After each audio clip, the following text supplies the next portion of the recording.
नागौर जिले में लाडनू कस्बे से 5 किलोमीटर की दूरी पर है ग्राम पंचायत दुजार।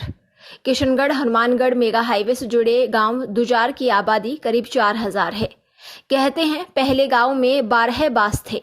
किसी कारण से पूरा गांव उजड़ गया था। गांव के लोग अन्यत्र चले गए थे। सन 1808 में ये गांव फिर से बसाया गया। यहाँ आकर बसे लोग दूसरे गांवों के थे। दूसरे गांवों के लोगों के आकर बसाने से गांव का नाम दुजार पड़ा। माना जाता है कि दुजार में जो लोग निवास कर रहे हैं वे सभी किसी अन्य गांव से यहाँ आकर बसे हैं। दूजा यानी दूसरे गांव के और आर यानी आना, इस तरह दुजार नाम से गांव जाना गया। यहाँ का चिनाई पत्थर और कारीगरों की अलग पहचान है। गांव दुजार की पहचान यहाँ का प्राचीन गढ़ है, जिसकी स्थापना पहले जागीरदार जगत सिंह ने की थी। भगलाव तालाब और प्राचीन हनुमान मंदिर से भी गांव की पहचान है। गांव के भैरूजी मंदिर की काफी मान्यता है। गांव में एक साधु आश्रम है। इसकी स्थापना स्वामी पूर्णानंद तीर्थ की प्रेरणा से की गई। वर्तमान में इस बगीचे में स्वामी के शिष्य ज्ञानानंद संत रहते हैं।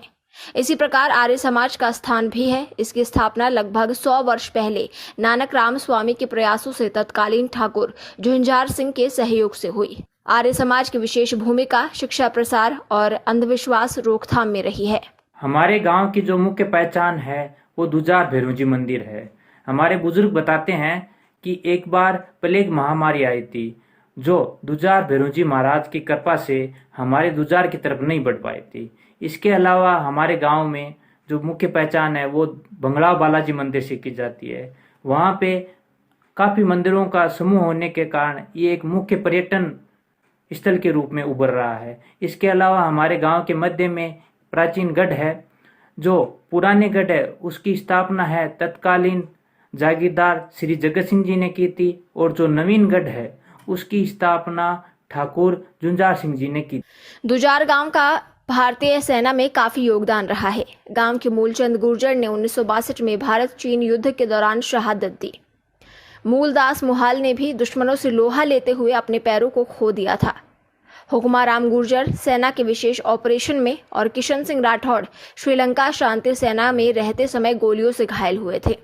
सूबेदार रामदेव स्वामी को 2018 में general officer commanding in chief उत्तर कमान ने कमेंडेशन कार्ड से सम्मानित किया है।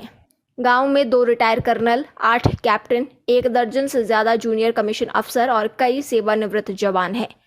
अन्य सरकारी विभागों में भी कई युवा उच्च पदों पर कार्य कर रहे हैं। गांव के राजकीय उच्च माध्यमिक विद्यालय में सभी अध्यापकों ने विद्यार्थियों में शिक्षा के प्रति जागरूकता बढ़ाने के लिए कक्षाओं को रेलगाड़ी के डिब्बों जैसे रंग से रंगाकर शिक्षा एक्सप्रेस का रूप दिया है। गांव में लगभग 3000 बीघा में फैला हुआ विशाल ओरण गांव के पूर्वजों की विशेष विरासत है। ये उनकी दूरदृष्टि और बड़ी सोच का नतीजा है। वर्तमान में इसका कुछ भाग वन विभाग और अन्य भाग गोचर के रूप में उपयोग लिया जा रहा है। गांव के विकास के लिए सभी युवाओं ने मिलकर युवा शक्ति मंच का गठन किया है। इस मंच द्वारा आर्थिक रूप से कमजोर लोगों की सहायता की जा रही है।